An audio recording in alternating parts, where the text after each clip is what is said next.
Muy buenas tardes a todos, bienvenidos al Foro Expresante de Librerías Gandhi. Estamos a punto de iniciar transmisión. Por favor, permítanos.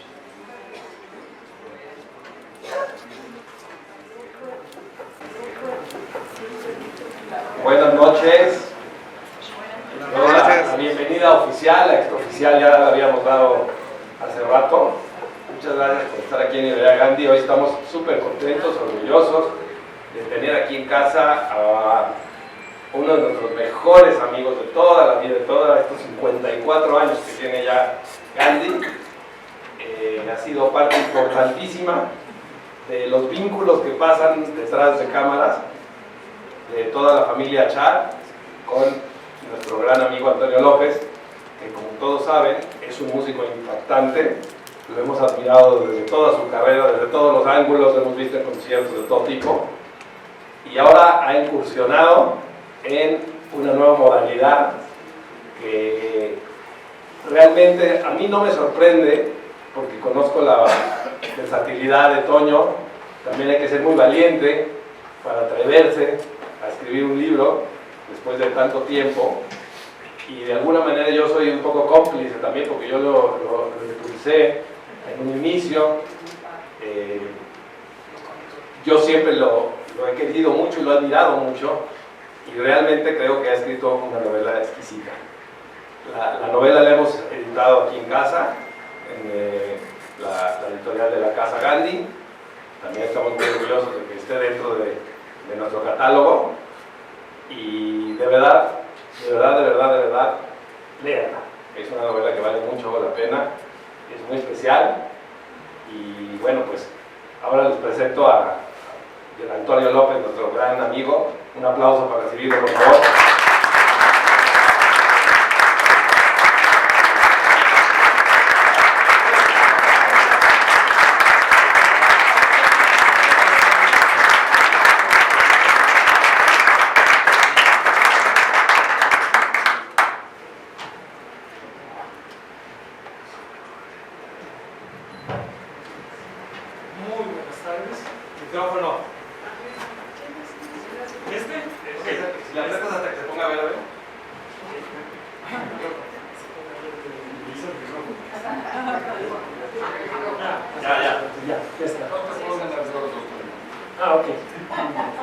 Bueno, ¿notaron la sutileza de que me vine escondiendo detrás de la guitarra? Bueno, esta presentación de mi novela, Lo que no será, no va a ser una presentación muy convencional, en el sentido del tipo de presentaciones en las que hay una mesa y hay tres personas que leyeron el libro y el autor, y después viene cada uno en turno diciendo cosas maravillosas de la novela o sobre mí, pero hubo algunas complicaciones. En primer lugar, no encontré a nadie que quisiera hacer ninguna de las dos cosas, leer la novela o decir cosas maravillosas sobre mí, así que lo vamos a hacer de otra forma. Vamos a estar platicando con ustedes. Y digo vamos porque va a haber más gente aquí que me va a acompañar, y ya les iré diciendo en su momento quiénes son. El formato va a ser el siguiente: les voy a leer un par de fragmentos, como 3 fragmentos de la novela, los cuales los voy a acompañar con algo de música. Vamos a juntar las dos inquietudes mías.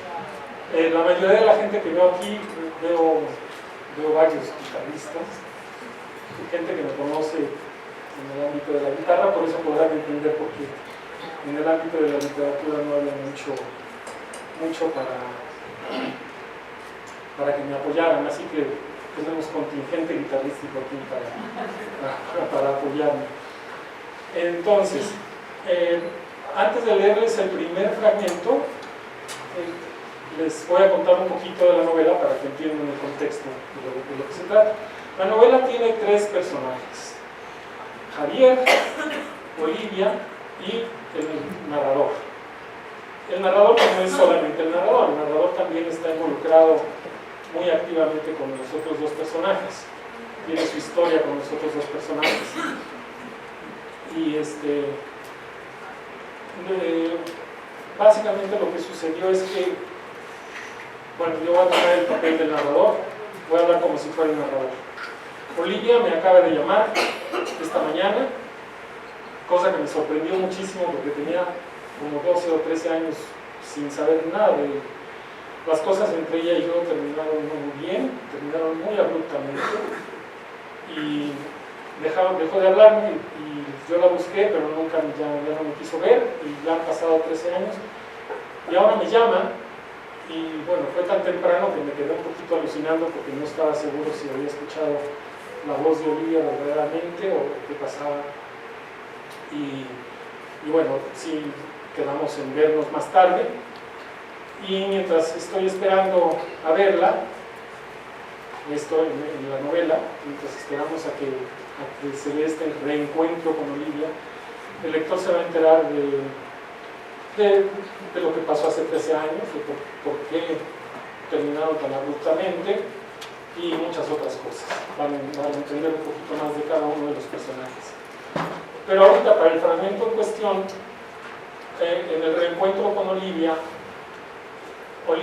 me cuenta, porque hace 13 años la situación se puso tan mal entre los tres, entre Javier, ella y yo, que terminó internada en una clínica. Se puso muy mal, cosa que nadie pensábamos que era para tanto, y realmente no era para tanto, pero después en la novela nos vamos a enterar de algunas cosas que nos van a hacer entender un poco mejor por qué terminó internada esta mujer en una clínica. Entonces ella me cuenta una de sus reflexiones mientras estaba en esta clínica, y eso es lo que les voy a leer ahora, y voy a rematar con una canción de Francisco Tárrega que se llama Endecha. Apágalo, botón.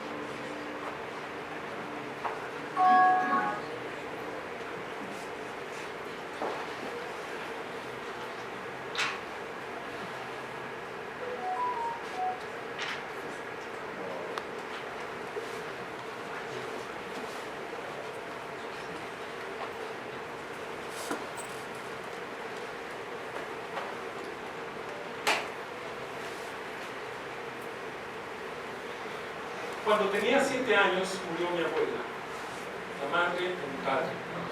Fue la primera tristeza grande que experimenté en mi vida, y no tanto porque me doliera la muerte de mi abuela. A esa edad la muerte es más una curiosidad que una tragedia, sino porque la tristeza envolvió a toda la casa.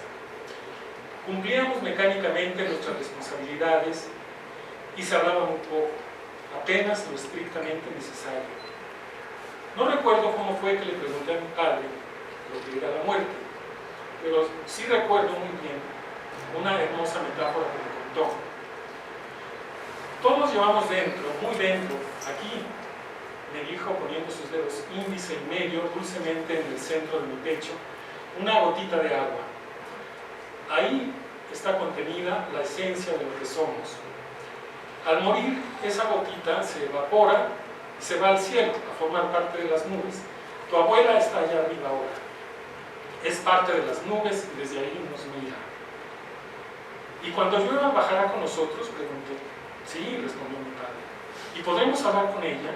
¿Cómo sabremos cuál es la abuela? Debes tomar en cuenta una cosa, que al evaporarse y llegar a las nubes, deja de ser algo individual. Esa gota evaporada se confunde con todas las demás. Se mezcla de manera que cuando llueve, cada gota está compuesta por cientos, por miles de fracciones. ¿Entiendes? Creo que sí, dije, no muy segura. Algunas caen al mar, otras en tierra, y no solamente ayudan a que crezcan las flores y las plantas y los árboles, sino que terminan formando parte de estos. La explicación me pareció hermosa, y no podía esperar a que lloviera. Cuando por fin llegaron las lluvias, me quedaba horas mirando por la ventana. A partir de ese día, la lluvia y el agua guardan para mí un misterio y una complicidad secreta. Pero cuando estaba en el hospital, en los peores momentos, esa metáfora que me había parecido tan hermosa, tan poética, se transformó. Caí en la cuenta de que el agua no solamente es rocío, lagos hermosos, mar o lluvia. Pensaba en mi gotita de agua y en lo que sería de ella si me moría en ese momento. Entonces la imagen era siniestra. Veía mi gota de agua encerrada en las cloacas de la gran ciudad, a muchos metros de profundidad, yaciendo en un charco y envuelta en una oscuridad aplastante, pudriéndose y apestándose sin ninguna posibilidad de salir de ella. Ahora era Olivia quien se había puesto tensa.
Muchas gracias.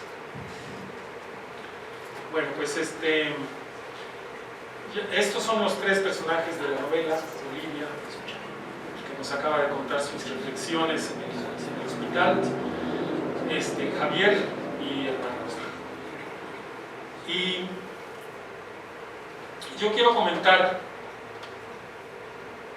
bueno, la sorpresa que tengo para ustedes es un gran amigo mío, con quien hace 30 y tantos años formé el terceto de guitarras de la Ciudad de México, ensamble con el que hemos tocado muchos conciertos, primero con Julio César Oliva, y después de unos años se salió Julio y entró Tomás Barreiro, quien es ahora un gran compositor de música de cine, ya con un par de Arieles a su haber y un músico impresionante. Bueno, pues son mis grandes amigos que me han acompañado durante todos estos 30 y tantos años de música, y bueno, quisieron acompañarme también en esta odisea, en este pequeño, ¿qué será? Esta pequeña distracción de la música. Es lo que pasa cuando se distrae uno de la música.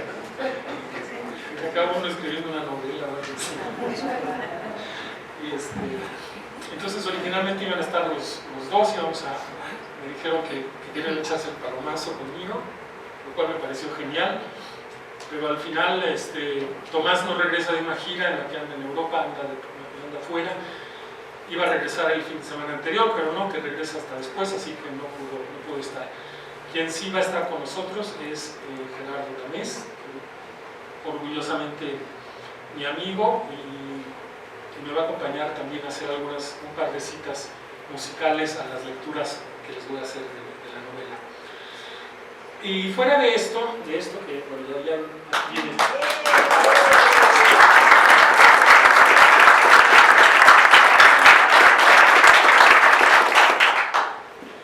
Yo oí mi nombre, yo no.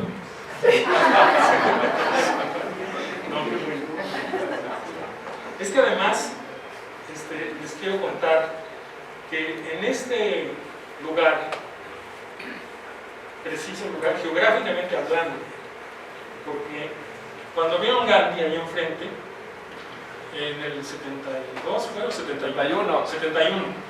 En el 71, yo llegué creo que en el 72 a una academia de guitarras que estaba en el edificio que existía aquí, enfrente de la Gandhi. Había una taquería, los que sean más o menos de mi rodada se van a acordar de una taquería que se llamaba La Tacoteca, que era muy famosa. En ese edificio estaba la Tacoteca, después seguía un despacho de arquitectos y después seguía la Academia de Guitarra, que primero se llamó Academia de Guitarra Coyoacán, así con H y con U. Un poquito mamón el nombre. No tan mamón como lo que pusieron después, que era Club de Enseñanza de Guitarra, SA. Así se llama.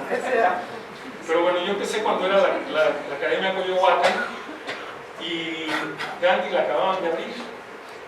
Entonces, pues nos íbamos a tomar café ahí y fue inevitable que conociera a Mauricio Achaga, y con quien desde aquel tiempo se creó una gran amistad. Y esto fue aquí, exactamente en este mismo edificio. Bueno, más pegadito a la avenida. Nosotros estamos como más recorridos por aquí. Pero, entonces, a través de Mauricio, mi contacto con los libros, pues ese ha sido también otro de mis contactos con la literatura, ha sido a través de mi buen amigo Mauricio. Y esta gran librería que, bueno, ya todos hemos visto lo que floreció y lo que es ahora, gracias a sus hijos que andan por aquí, bueno, dos de los tres hijos grandes, Pepe y Emilio, que en su momento, bueno, a ellos les quiero agradecer también muchísimo la hospitalidad y que Ediciones Gandhi haya editado mi novela. Me gustaría darle un aplauso a los dos.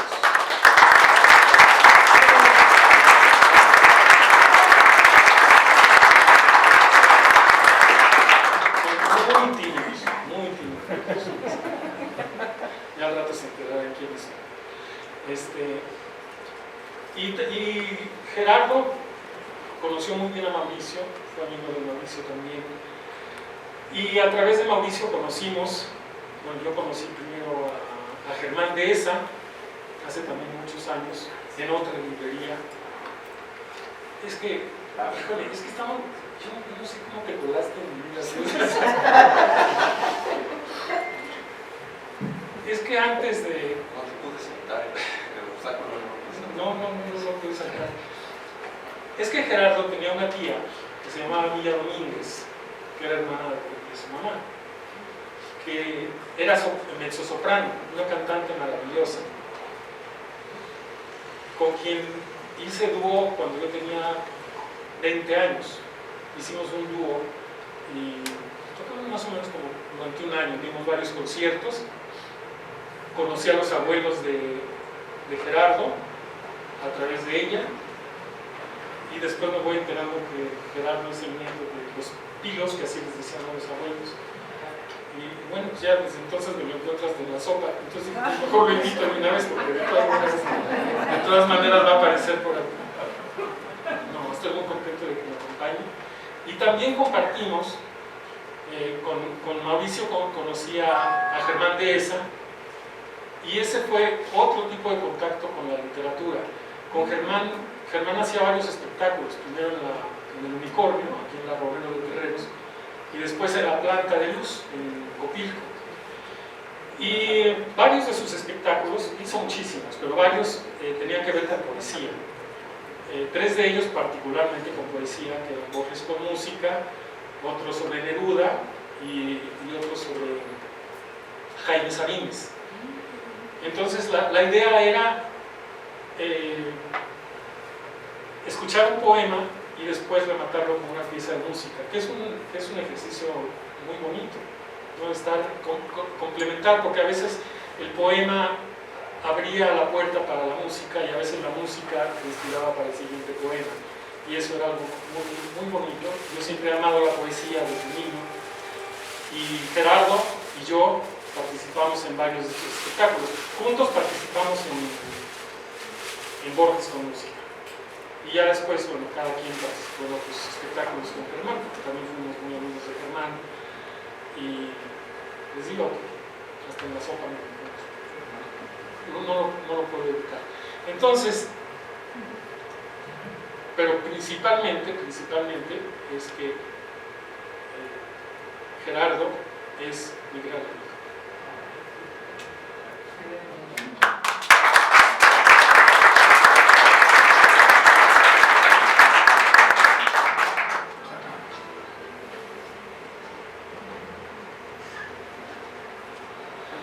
Bueno, para el siguiente fragmento les voy a dar un poco de antecedente. El narrador es alguien obsesionado con tiene una cierta paranoia porque se decepcionó mucho la primera vez que escuchó a alguien citar a un famoso sin darle crédito. Él era muy jovencito y él pensaba que todo el mundo decía estrictamente lo que pensaba, lo que había analizado del mundo, lo que había aprendido del mundo, con sus propias palabras y todo eso. Entonces, cuando la primera vez que escuchó que alguien citaba a alguien famoso sin darle crédito, pensó que era una atrocidad, que era trampa, que eso no se valía, que por qué. Y entonces es una persona que ha estado un poco con esta paranoia de darle crédito a quien crédito merece, y también de ser cuidadoso de no andar desparramando por ahí frases célebres como si fueran de él. Y entonces en este pasaje que está platicando con Olivia, y Olivia le está diciendo pues, que no sea tan tensito, que se relaje un poco, que no es para tanto, ¿no? que nadie inventó nada realmente, o sea que todos vamos reciclando por la vida lo que escuchamos de todos, incluyendo famosos y no famosos. Este pasaje lo vamos a rematar. Uno de los únicos intentos que yo he hecho de componer música, que es una milonga que le compuse a un amigo común, a otro amigo también de Gerardo, por supuesto no se puede quedar atrás, Carlos Díaz Caíto, un argentino que vino con Citarrosa y ya decidió quedarse en México, y lo adoptamos aquí en México, y fue un gran amigo nuestro. Y cuando murió compuse esta milonga, que hablando de citas y de pedir prestado, en realidad lo que hice fue tomar prestadas dos temas famosos de Caíto, uno de ellos que le compuso a Citarrosa, de ahí tomé prestado el temita, un poco del tema, no literal, pero sí un poquito, y el otro tema es un tema que le robé de una milonga que se llama Ya es bastante, que compuso Caíto junto con Alfredo Citarrosa. Así que yo también soy culpable de andar pidiendo prestados pensamientos ajenos, aunque sean musicales.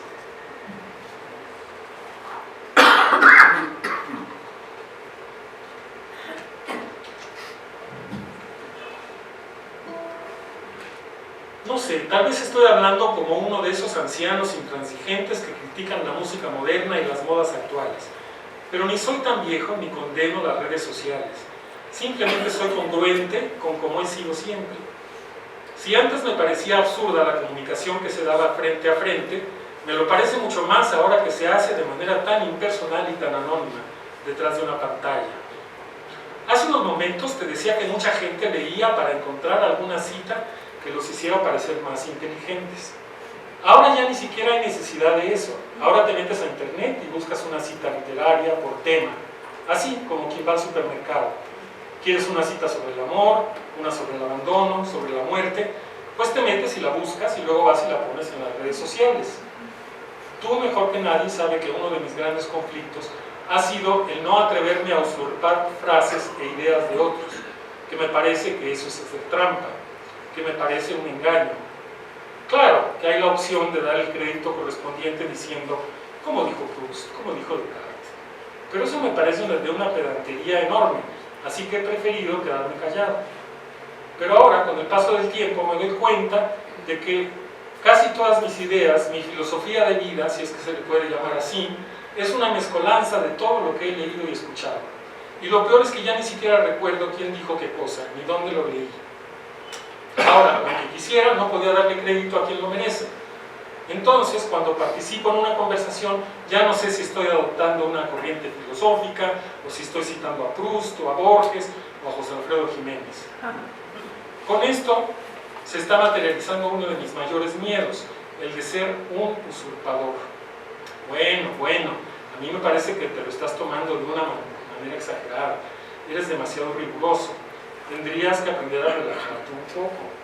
Pero si relajado estoy, me apasiono cuando hablo, me exalto un poco si tú quieres. Pero eso no significa que esté tenso. Tal vez no estás tenso, pero te exiges demasiado. Y en mi opinión, eres injusto contigo mismo. Es cierto que llega un momento en que nuestras vidas son la suma de todo lo que hemos vivido, leído y escuchado. Esto es cierto con todo el mundo. Hagamos algo, llevémoslo un paso hacia atrás. ¿No te parece que Borges o Proust pasaron por lo mismo? ¿No piensas que tuvieron ese mismo proceso por el que pasaste tú? Bueno, pero ellos eran genios.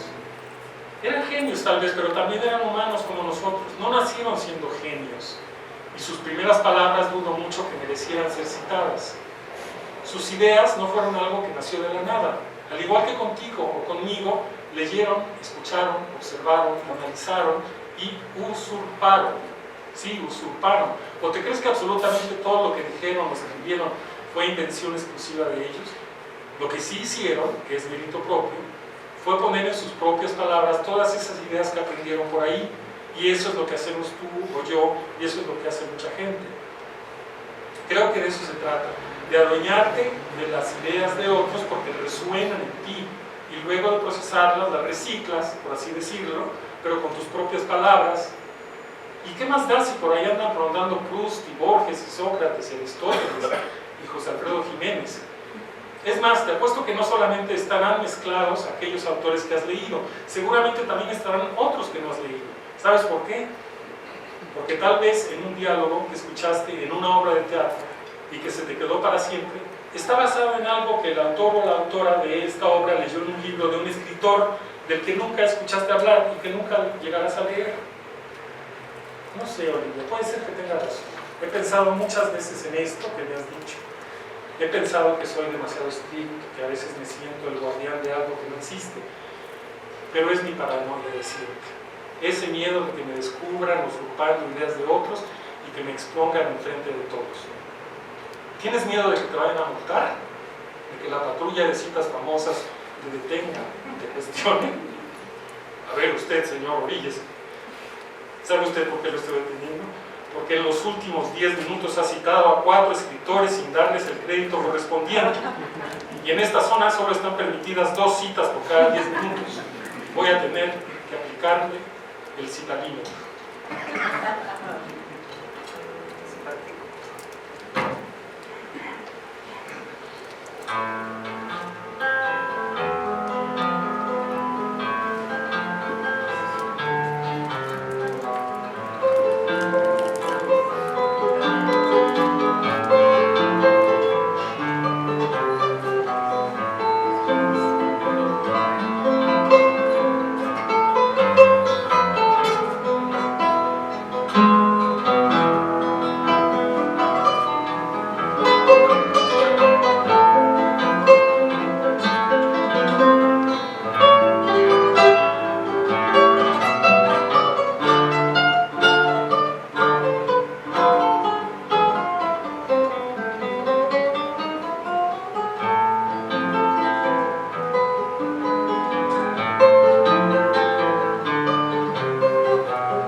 Generalmente al final de las presentaciones se hace una pequeña sesión de preguntas y respuestas. A mí me gustaría que fuera en el momento que se les antojara preguntar, que estuviera bien. Me gustaría ver si hay alguna pregunta, si tienen alguna curiosidad, y si no, bueno, seguimos platicando de este lado. Ajá. ¿Quiénes van a ocupar esas dos sillas que tienen? Híjole, ¿quiénes van a ocupar estas dos sillas? Sí. Ni yo lo sé, como que fue un wishful thinking, ese que dicen, de invitar a alguien más que me viniera. No. Sí, Olivia y el otro. Olivia y Javier. No, ellos no pudieron venir. Javier ese ya es caso perdido. Olivia sí me encantaría que viniera. No creo que llegue. A quien sí voy a invitar es a Emilio Achar. Emilio.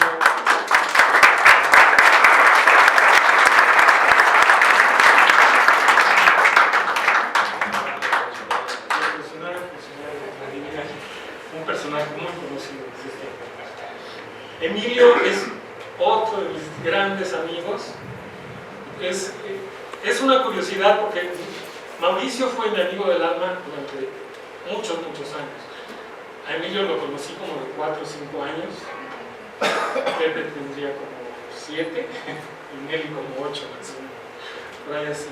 Nunca me imaginé que fuéramos a ser tan amigos después de, bueno, porque no es automático, no porque sea el hijo de Mauricio ya dices, bueno, mi cariño y mi amistad es absoluta, ¿no? Eso se va ganando y bueno, nosotros nos la hemos ganado mutuamente durante muchos años ya y soy muy feliz de que sea mi amigo. Yo te quiero preguntar, bueno, ya lo dijo en la introducción, esta novela, Emilio es el culpable. O sea que fue él. A ver, si les gusta la novela, muchas gracias, yo la escribí. Si no les gusta,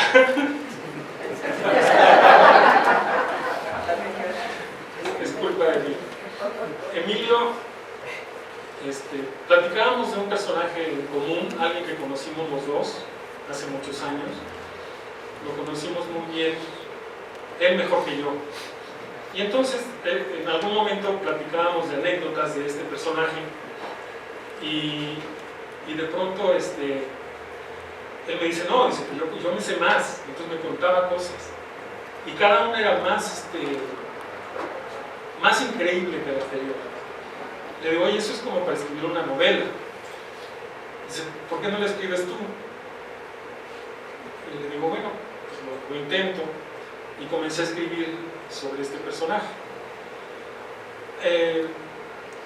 Al poco tiempo me di cuenta que por más anécdotas y por más disparatadas que fueran, no era suficiente para hacer una novela, bueno, no por lo menos con mis habilidades como escritor. Así que decidí inventarle un par de personajes más y crear otro tipo de dinámica, que ya no fuera nada más sobre este personaje. Se quedó como uno de los personajes, pero ya no fue el único y definitivamente no era el centro de la novela.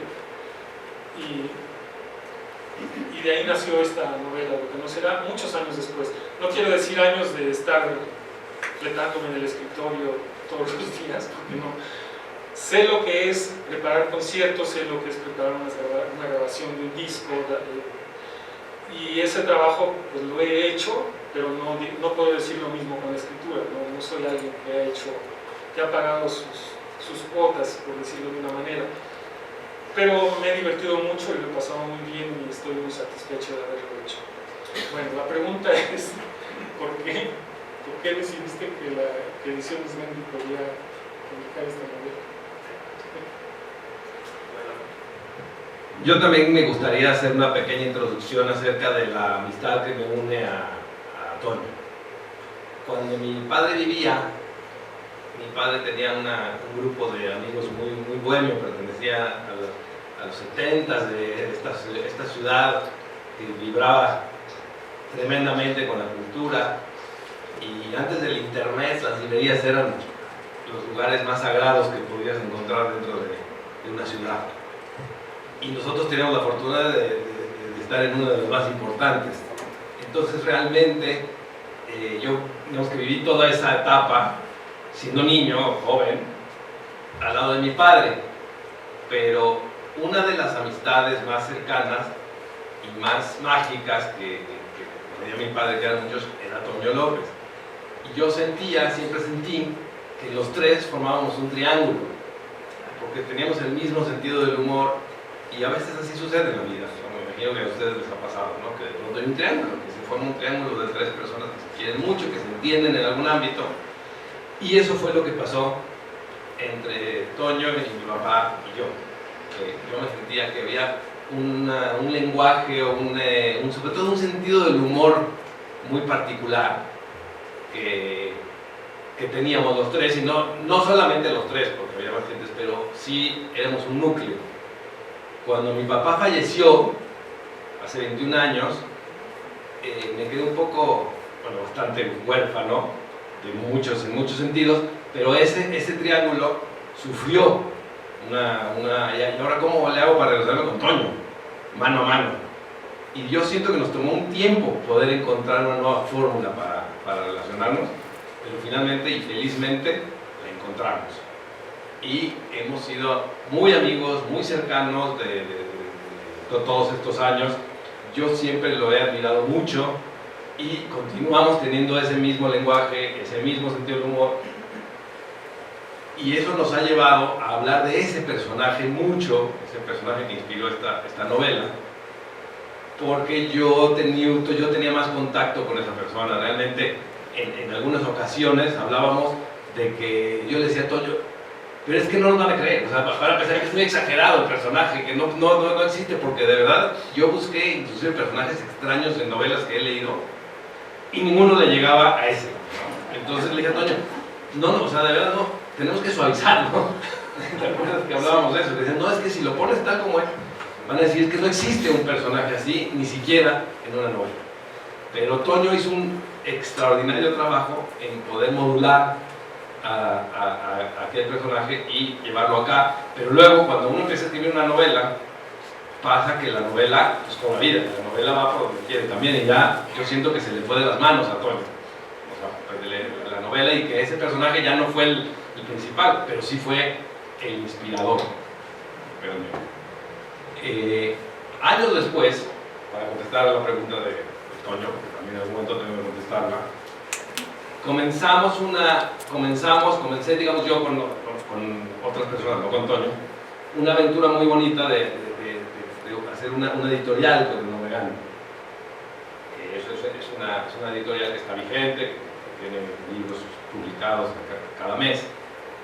Y cuando seguíamos hablando de la novela, porque Toño y yo llevamos muchos años hablando de esta novela, y yo sentía que él era el valiente, porque él se atrevía a escribirla y yo no. Yo nada más le daba ideas, le echaba con las leñas al fuego, pero él era el motor y el que lo iba a hacer realmente. Pero de alguna manera yo me sentía parte también de la novela. Entonces cuando llegó el momento de que se terminó la novela, dije, Toño, no, esa novela tiene que estar editada por Ediciones Gandhi. Entonces realmente hubiera sido algo realmente antinatural que no la publicaran. Para mí es completamente natural que esta novela esté dentro del fondo de catálogo de nuestra querida Ediciones Gandhi, y yo creo que es un libro que realmente por sí mismo merece estar ahí por la calidad que tiene, a pesar de que Toño es un escritor novato. Yo de verdad creo que tiene la profundidad, ya escucharon lo que leyó, es maravilloso, de verdad. O sea, ¿cómo no comprarla, cómo no leerla después de eso? Entonces realmente ha sido un proceso orgánico, un proceso natural, un proceso de mucho respeto, porque también se tomó muchísimo tiempo Toño para hacerlo, porque Toño pues, seguía con su vida, con sus conciertos, con toda la complejidad que tiene su propia existencia, y sin embargo llegó un momento que la culminó y realmente fue un momento muy, muy lindo, y bueno, pues estamos orgullosísimos de que esté publicada en esta casa. Muchas gracias.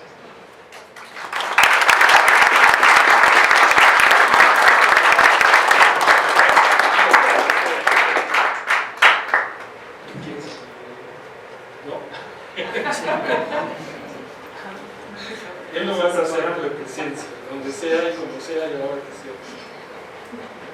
¿Alguna pregunta? Allá. Bueno, primero que nada, felicitarte, Toño. A ti también. Por supuesto, a Gerardo por su premio recibido hace poco. Y qué bueno que estamos aquí reunidos para ver este hijo tuyo inesperado. Como dices tú, es una distracción, pero hace rato se me ocurrió que cuando te nació, bueno, acabas de decir que con la relación con el papá de él, yo quiero saber si Germán Deza y Mauricio supieron de tus ganas de escribir, de esta beta de escritor. No, ellos, ninguno de los dos, y me hubiera gustado mucho, bueno, no sé si me hubiera gustado mucho, porque es muy amenazante, hubiera sido muy amenazante mostrarle un escrito a Germán, por ejemplo, ¿no? Digo, Germán podía ser una persona difícil en algunos momentos, pero con la gente que fuimos cercana a él fue de lo más amoroso y de lo más generoso. No me cuento entre ellos, pero de todas maneras sí impone a un escritor así de veras, a un intelectual como lo fue Germán, presentarle tus pininos de novelista, ¿no? Pero bueno, sí me hubiera gustado que lo supieran, pero ninguno de los dos lo supo, ni yo lo sabía. Me encantaba escribir. Lo que me gustaba más, yo creo que todos compartimos una cosa, que es la palabra tiene una magia muy especial para nosotros cuando somos niños. Yo creo que es una de las cosas más maravillosas. ¿Quiénes no recuerdan rimas de juegos infantiles, rezos nocturnos cuando nos ponían a rezar para irnos a dormir, versitos de X cosa? O sea, yo creo que todos no lo sabemos hasta la fecha, ¿no? El ángel de mi guarda, dulce compañía, no me desampares ni de noche ni de día. ¿Quién no se acuerda de esas cosas, no? Yo creo que nos acordamos de eso todo el tiempo. Y en algún momento, bueno, ya empezamos a ver el mundo a través de formas, y nos atrae la escultura, o a través de colores y nos atrae la pintura, o a través de sonidos y nos atrae la música, y ya nos vamos yendo hacia otros caminos. Pero al principio yo creo que es la palabra, yo creo que es universal eso, ¿no? Porque yo sí recuerdo que mi abuela un día, que nos quedamos con ella mientras mi mamá había ido al mercado, cuando regresó, le pregunta a mi mamá cómo se portaron estos niños. Dice, no, muy bien. Estoy hablando de tener 5 años, no 6 años. Y le dice mi abuela, pero en un descuido se nos hace sacerdote. Y lo que pasa es que mi abuela era muy religiosa, iba a misa, no solo los domingos, iba a la menor provocación, iba a misa. Y se sabía todo tipo de rezos para todo tipo de momentos y para todo tipo de santos. Y seguramente los decía cada rato mientras estaba bien por la casa, y pues yo me los aprendía. Pero lo que ella creía que era un llamado divino, pues en realidad era que me gustaban los versitos, y me los aprendía así. Y como digo, yo creo que es universal y todos lo tenemos, pero llega un momento en el que ya pues vamos a otro lado. Pero conmigo sí se quedó. Yo tengo una foto por ahí de cuando tenía 8 o 9 años, en quinto de primaria, recitando el Brindis del Bohemio, que ya no son un par de versitos, ya es un poema un poquito más largo. A mi mamá le gustaba escuchar un programa que se llamaba Manuel Bernal, el mejor declamador de América. Y era un programa, yo creo que semanal, pero el caso es que lo escuchaba mi mamá religiosamente y yo lo escuchaba con ella, me encantaba. Entonces escuché una cantidad de poemas ahí que se oían muy bonitos. Las abandonadas, los motivos del lobo, el brindis del bohemio, por qué me quité del vicio, que era el niño que se emborracha porque quería ver a su mamá, porque que su papá decía que cuando estaba borracho veía a su esposa que había muerto. Unos eran terribles, ¿no? El de las abandonadas era terrible también.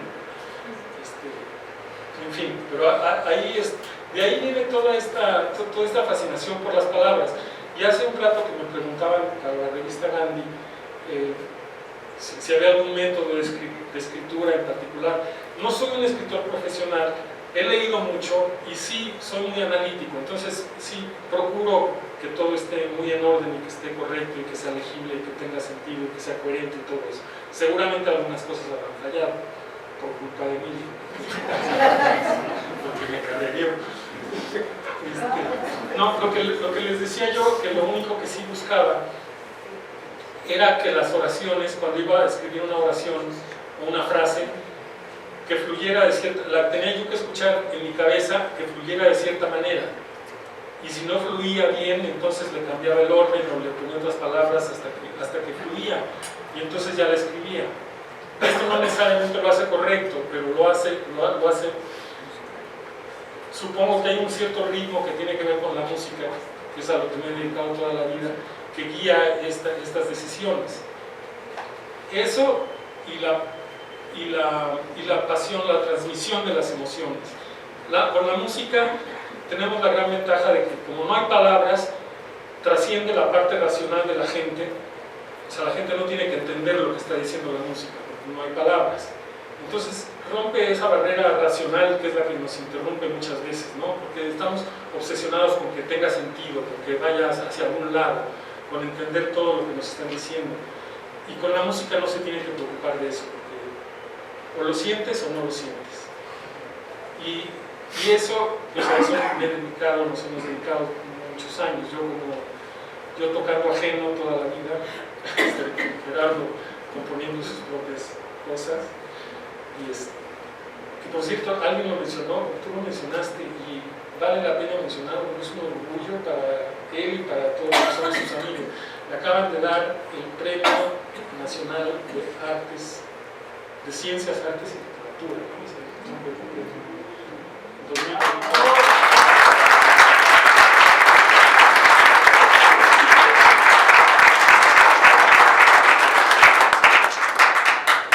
Rápidamente, bueno, mencionan a un personaje que inspiró el principio de esta novela. ¿Está vivo ese personaje y podemos saber quién es? No se puede saber quién es y no está vivo. No, pobrecito, ¿cómo lo vamos a definir así? Pero aquí no está. No. Bueno, a lo mejor sí. A lo mejor sí. Perdón. Tengo un comentario y una pregunta. El comentario es que si el cantante José José pudiera leer el título de la novela, lo leería en forma quizá un poco distinta. Lo que no fue, no será. Sí. ¿Ya ves? No sabía que tenía esa variante también. Sí. Ahí se tomó un poco de prestado. Bueno, te voy a decir de quién está tomado prestado. Soy un ferviente admirador de Borges. Y Borges tiene un poema que se llama Límites. Y este poema habla de los límites en las vidas de las personas, en las vidas de todos nosotros. Límites que afortunadamente no conocemos y no vemos, porque si los conociéramos nos volvería locos. Dice cosas como, por ejemplo, comienza diciendo: de estas calles que ahondan el poniente, una habrá, no sé cuál, que he recorrido ya por última vez, indiferente y sin adivinarlo. O sea, hay una calle que ya recorrí por última vez. Dice: de estos libros que están en tu mesa, alguno habrá que no leerás nunca. Y bueno, te sacude y dices: ¿cómo? Y te dan ganas de leerlos todos para conjurar ese sortilegio o esa cosa, ¿no? Porque es fuerte admitir que hay cosas que ya no vamos a hacer. Otra cosa es, dice que hay gente de la que ya nos despedimos sin siquiera saber. Les dijimos adiós para siempre y ni siquiera sabemos quiénes son. Hay recuerdos que ya no van a volver a nuestra cabeza nunca. Y todo eso es lo que no será. La pregunta es sobre, o más bien es una conexión entre premios, literatura y música, en el sentido de que cuando le otorgaron el Nobel a Bob Dylan, algunos de literatura, algunos nos quedamos desconcertados porque, bueno, es un compositor reconocido, cantante, pero haber ganado el Nobel de literatura como que para algunos de nosotros, a pesar del contenido literario de sus canciones, y otros escritores que en cierta forma han estado años, en cierta forma esperando el Nobel, y de repente llega alguien famoso en otro campo y se lo otorgan, ¿no? Como fue algo inusitado. Sí fue. Y bueno, ahí ya depende de los parámetros de quienes otorgan el premio Nobel, ¿no? Porque pues sí es sorpresivo, por supuesto. A mí me va a preocupar en el momento que se lo den a Arjona, por ejemplo. Pero Dylan no me preocupa muchísimo por el momento. No, sí es definitivamente sorpresivo. ¿Tú qué piensas?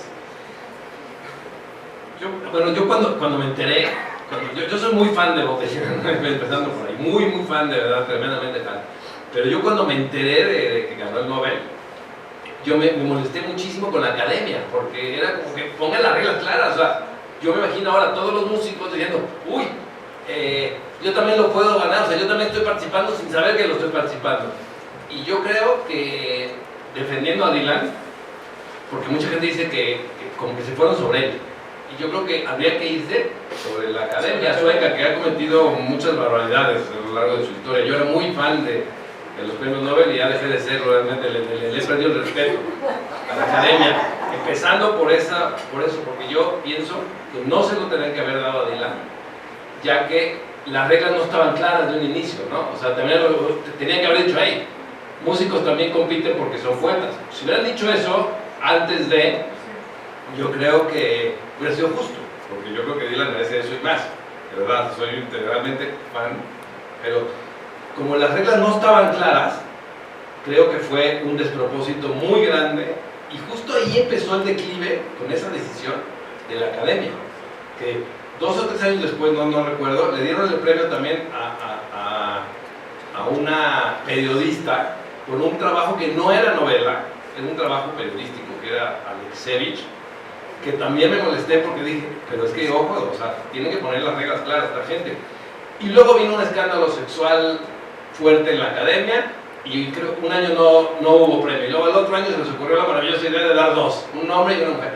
Entonces han hecho barbaridad y media a raíz de eso. Entonces yo estoy completamente en desacuerdo que le hayan dado el premio a Bob Dylan, y Bob Dylan también estuvo tan en desacuerdo que a él le molesta. Yo conozco a Dylan, su alma, porque lo he leído, y sé que no le resulta indiferente, le molesta que le hayan dado el premio.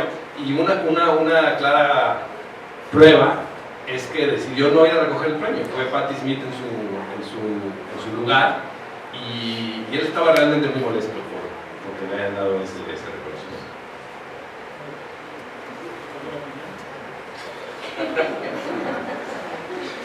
Los vales dan el premio y ya allá. Sí, pero como yo no sé de libros, por eso me invitan.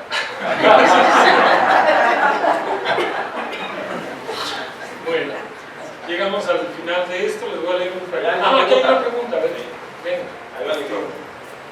Gracias, felicidades por esta obra, por este logro. Gracias, Toño.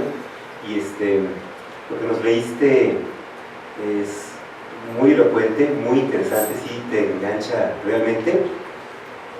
Yo voy a ser uno de tus primeros lectores, y fue increíble cómo intercalaron los fragmentos que leíste con música de ese nivel, bellísima.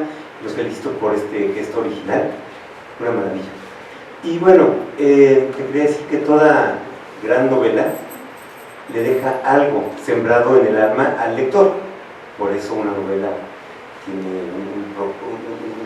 una meta trascendental en cada persona, y una misma novela puede significar distintas cosas para distintas personas dependiendo de cómo la procesas, ¿no?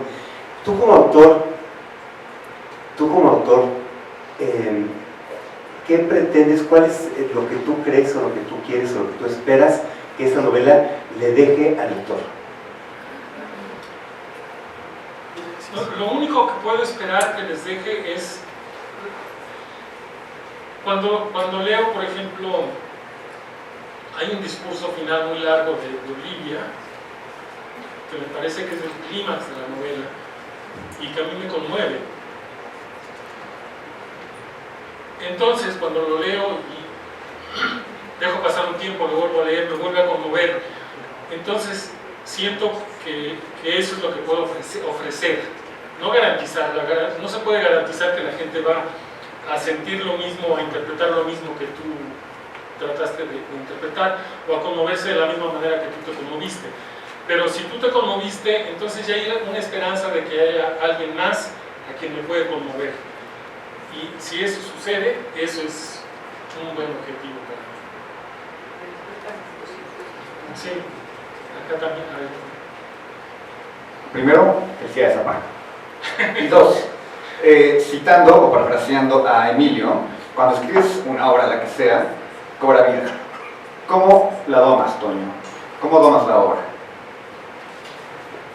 Domarla, a ver, dime, ¿cómo en qué sentido? Domarla que... Como decía Emilio, cuando estás escribiendo algo tienes una premisa, una idea, sí. Y la obra cobra vida. Que no se te vaya de las manos. Exacto, ¿cómo la tomas?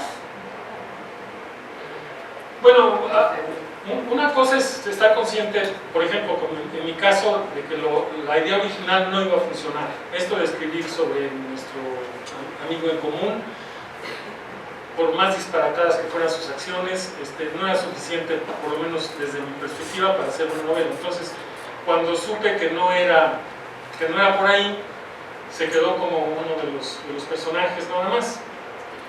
Después, ha habido como 5 personas muy valientes que han leído las primeras versiones de la novela, y una de ellas, cuya opinión yo respeto muchísimo, me dijo: oye, se ve que quieres mucho a Javier. Y le digo, ¿cómo que lo quieres? Sí, es tu favorito, porque es el que está muy claramente representado. Y bueno, no lo tomé así, más bien, ahí lo que busqué no fue lo que me dijo, sino lo que no me dijo. O sea, al no decirme los otros personajes están muy claros también, entonces, ¿qué significaba eso? Que Javier estaba muy clarito y que los otros estaban borrosos. Entonces, bueno, pues, a revisar otra vez, a reescribir y a buscarle más presencia a los otros 2 personajes, para que estuvieran más o menos parejos. De esa manera siento que evité que se fuera de las manos, que se quedara nada más como en como en esta liga estructural que fue la que planeamos al principio, pero al final hicimos otra cosa y nomás se quedó ahí como un palo sin mayor propósito, simplemente porque lo habíamos planeado de otra manera. Sí, entonces, bueno, equilibrarlo, usarlo en la estructura y combinarlo con los demás para que no se quedara ahí solito nomás, acá. Entonces, bueno, hay unos agradecimientos ahí en el libro para estos valientes que leyeron mi novela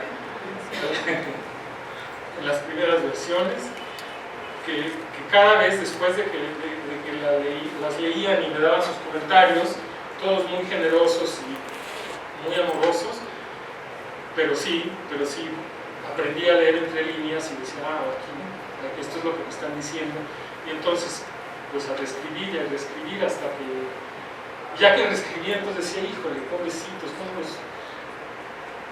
los hice que leyeran esto antes de revisarlo bien, ¿no? Lo que pasa es que, bueno, pues uno va aprendiendo, es un proceso de aprendizaje, y a la fecha, bueno, dijo amiga hace un rato, bueno, ya que la terminaste, entonces la editamos, pero sabemos, tú escribiste un libro de teatro, ¿no? Que le fue muy bien. ¿Supiste con claridad cuándo lo terminaste de escribir? No, yo creo que no está completa. Fue una cosa muy casual. Tenía un texto que no sabía si estaba completo o no. había una convocatoria, se fue a la convocatoria, ganó un premio, se publicó y hoy puedo decir que no sé si está en su versión final o no, si es completa o no. Por eso pregunto, ¿cómo la domas? No, no hay manera. Cuando me dijo Emilio, cuando le dije a Emilio, ya creo que ya está terminada, creo que ya está terminada. Ah, pues ya hay que publicarla. Cuando me dijo eso, entré en pánico absoluto. ¿Qué hacemos? No, dice, pues ya me lo mandas, se lo mando a Julián Romero, que fue el que armó toda la novela maravillosamente, y a partir de entonces ya todo se va muy rápido. Dame un poquito de tiempo, y ese poquito de tiempo fueron varios meses, porque entra pánico y entra revisión, y cambiar cositas, y limpiar. Como alguien más que leyó la novela me enseñó este término de pasar el trapito, y estar mirando.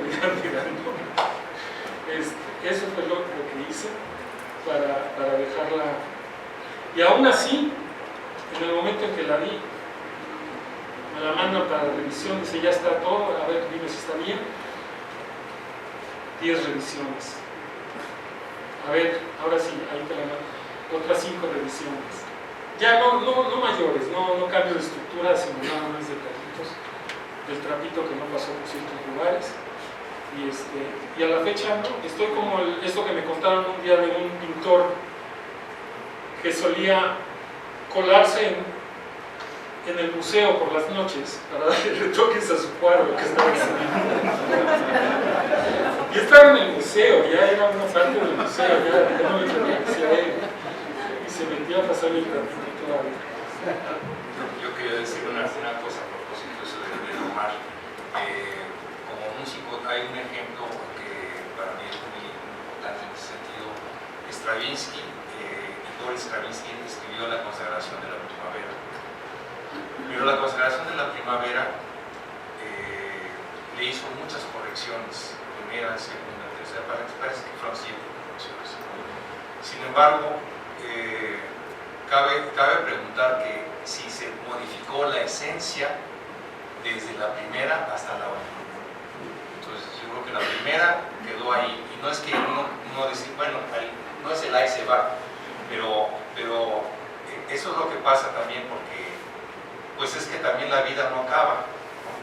Entonces la vida ahora es que acaba cuando acaba, nada más, pero antes nunca acaba. Entonces tampoco es un libro, porque un libro de alguna manera es una descripción biográfica o autobiográfica o de algún episodio de uno mismo o de otros personajes, etc. Pero es una vida, Y en cuanto a la percepción que decía Antonio, también depende de la percepción y de la sensibilidad de cada uno. Porque para mí la parte álgida no fue el final, sino antes del final. ¿Sí? Y curiosamente, ahora sí que por deformaciones profesionales me puse a ver también, hay una ley en la naturaleza que se llama la proporción áurea, y que en matemáticas lo define así como Fibonacci, el número de Fibonacci, que más o menos por las 2/3 partes de la novela o de la obra de teatro o de una obra musical, más o menos por ahí es el clímax, y después va bajando y luego hay una resolución. Y eso, curiosamente, o sea, no es que yo me pusiera a hacer eso desde antes, sino que ya que la leí, me puse a ver eso, y curiosamente mi número phi, que le llaman, curiosamente está en la parte donde está el diálogo entre Olivia y el narrador. Entonces, lo digo porque cada mente es un universo, entonces la percepción nunca va a ser igual, pero finalmente pues es un libro que yo lo seguí con mucha fluidez, con mucha atracción, y además sentía tensiones y cuestiones, así que, o sea, porque no es un libro fácil en el sentido que no es una novelita así bonita, nada más, así, se mueven muchas tensiones, ¿no? Y pues la verdad que yo necesito a mi amigo Antonio, pero yo soy su amigo, entonces quizás no es su amigo objetivo, sí. Porque precisamente Simplemente porque es mi amigo me diría lo contrario, si fuera así. Tenemos tiempo para una pregunta más, la última antes de pasar a la firma del libro. Bueno, antes que nada, qué bueno que hicieron música y lo que acabas de presentar de Milonga, dijiste. Sí. Qué belleza. Se llama Contra el Olvido, no dije el nombre, Contra el Olvido. No, bueno, de veras, ojalá la pudieran repetir, pero bueno. No, yo creo que es bien difícil. Qué bueno que hay un personaje que haya aparecido y que dio la pauta y a Emilio también.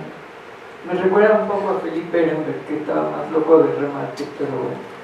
Pero la otra cosa es, ¿qué tanto autobiográfico te permites meterle y cómo lo divides con tu área musical? No sé, si viene al caso, pero pues no he leído nadita de tu novela, entonces yo estoy a tientas y a ciegas.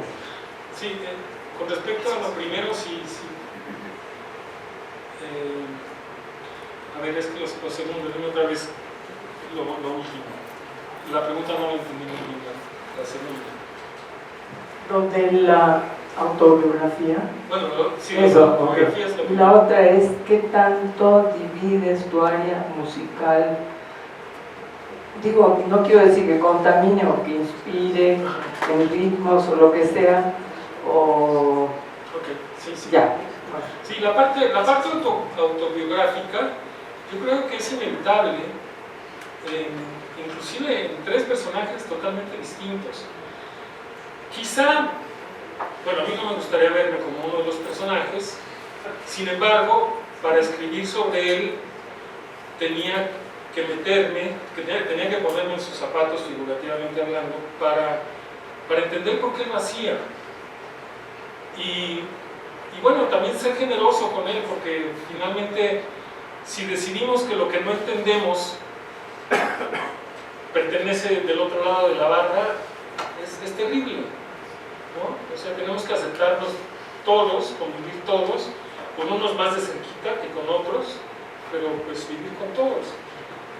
Y para eso hay que ser generosos y entender un poquito más, o por lo menos tratar de entender un poco al otro. Entonces mi generosidad es comentándolo. En la contraportada del libro menciono a alguien con una versión del Carpe Diem que algunos van a encontrar vulgar. Y es eso, pero es Carpe Diem al final. O sea, el Carpe Diem para la mayoría de la gente es salir y tomar al mundo y comerse la vida a puños y vivir intensamente. Y para este personaje era sacarle lo más que se pudiera a las cosas por las que había pagado. No tanto por mezquindad o por avaro, sino porque eso es lo que le hacía sentido a él, eso es lo que tenía sentido para él. El decir es que yo pago tanto al club, y si voy una hora a la semana y a veces no voy, hay semanas que no voy, ¿cuánto estoy pagando por hora? Un dineral. Pero si voy todos los días, 2 horas al día, si me baño ahí, lo que me ahorro de agua, entonces hago mis cuentas y ya no estoy pagando tanto, y entonces ya respiro, ya más tranquilo. Entonces, bueno, ese es su mundo, y no lo puedo evitar porque así es como ve el mundo él. Y bueno, no coincido, no me gustaría ser como él, pero pues trato de entenderlo Entonces, no es necesariamente autobiográfico, pero sí me metí lo suficiente como para entenderlo. Y no para justificarlo, pero sí para entenderlo. En cuanto a los otros dos, sí, son muchísimo más cercanos, siento que ahí sí, pero yo creo que al final, aunque sea un fragmento de autobiografía, existen todos los personajes de los que hemos escrito, yo creo. No soy escritor, bueno, no sé cuántas novelas tengo que escribir uno para que digan que es novelista. ¿Con una? No lo sé. Y con respecto a lo otro, yo creo que lo que puede pasar a la escritura de mi afición por la música y mi dedicación por la música durante tantos años es el ritmo de las palabras, el acomodo de las palabras, que tengan un cierto ritmo, alguna cadencia, que pueda tener la lectura, que yo no la reconocería, simplemente acomodo las palabras a como me suenan mejor a mí. y eso no sé si tenga sentido para mucha gente o no. Para mí sí, me suena más bonito así que así. Y a lo mejor así es lo correcto, pero a mí no me suena bien. Entonces tengo que cambiar palabras o tengo que cambiar el orden para que fluya, en mi opinión. Bueno.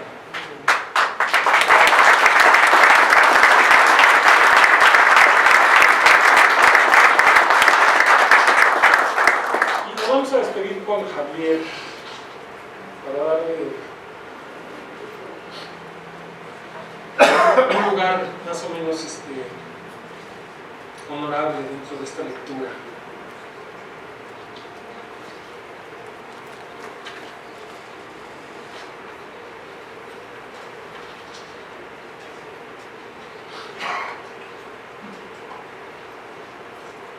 Bueno, como se podrán imaginar, la visión del mundo de Javier era muy peculiar en todos los sentidos. Bueno, ya sabemos más o menos cómo era con las cosas que pagaba, y aquí nos vamos a enterar un poquito de cómo se conducía con sus relaciones amorosas. Esto es sobre una novia que tuvo antes de conocer a Olivia, que parece ser que era una novia guapísima, que todo el mundo, según él, cuando nos cuenta que todos en su familia estaban detrás de él, o sea que de pronto le empezaron a invitar a todas las reuniones familiares, porque tenía una novia guapísima, y entonces estaban a punto de casarse. Estaba a punto de casarse, y esto es lo que pasó, por esto es por lo que no se casó. Y vamos a rematar con una pieza de Gerardo, que es más o menos conocida, yo creo que tiene mucho futuro, puede llegar a ser conocida en el mundo, Tierra Mestiza. Y con esto nos vamos a despedir de ustedes, agradeciendo muchísimo su atención, su presencia. Lean la novela, por favor. Y ya saben a quién culpar si no está.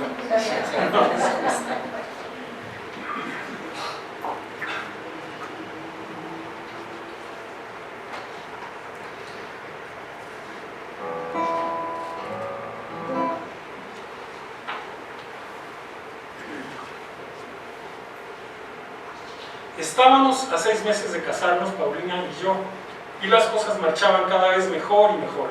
Nos entendíamos a la perfección. Ella me trataba como si fuera el único ser que existiera en el mundo. Yo la trataba como una reina. ¿Cómo van los preparativos para la boda?, le pregunté una tarde, cuando acabábamos de comer en su restaurante favorito y estábamos bebiendo un digestivo. Muy bien, más que bien, me respondió ella. Esta vez todo va a salir perfecto. ¿Esta vez? ¿Qué quieres decir con esta vez? Mi amor, mi vida, hay algo que debo contarte. No estaba segura de contártelo alguna vez. Es una de esas cosas que no tiene mayor importancia para mí, pero que aun cuando no sea importante, creo que debo decírtela. Aunque al decírtela, y por el mero hecho de hacerlo, deje de parecer algo sin importancia. ¿Entiendes lo que te quiero decir? Pues ese algo sin importancia que me confesó Paulina esa tarde, que hice que me confesara, fue que 2 años atrás ya había estado comprometida para casarse. Algo sin importancia. No podía creerlo. ¿Cómo podía Paulina pensar que eso era algo sin importancia? Ah, pero eso no era todo. Esa boda no se llevó a cabo porque él, sí, él, se arrepintió. Todo mi mundo se vino abajo. Paulina trataba de explicarme que ella era muy joven cuando todo esto pasó, que no había cumplido aún los 20 años, que se conocían desde la primaria, que era más una intromisión de los padres de ambos, a quienes les parecía lo más dulce que Pau y Jorgito, quienes se habían declarado su amor por primera vez a los 7 años, que se casaran. Para ella había sido algo más parecido a planear una boda de kermés que un compromiso verdadero. La dejé hablar, habló mucho.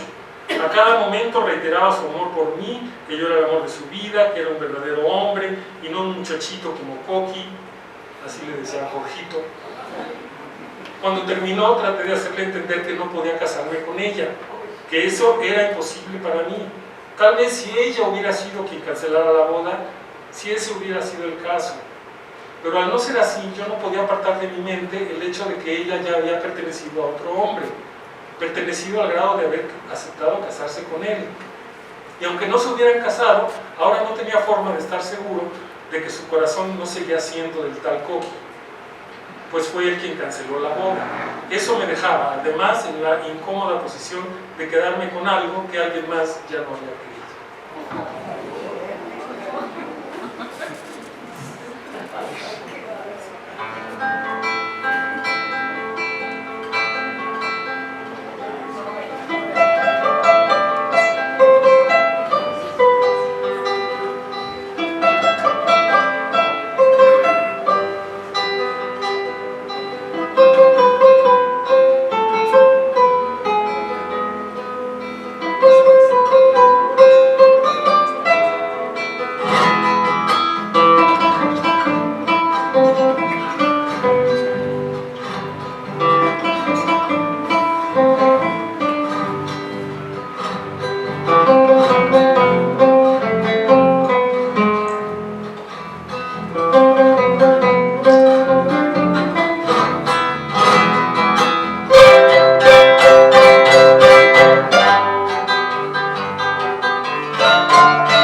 Gracias.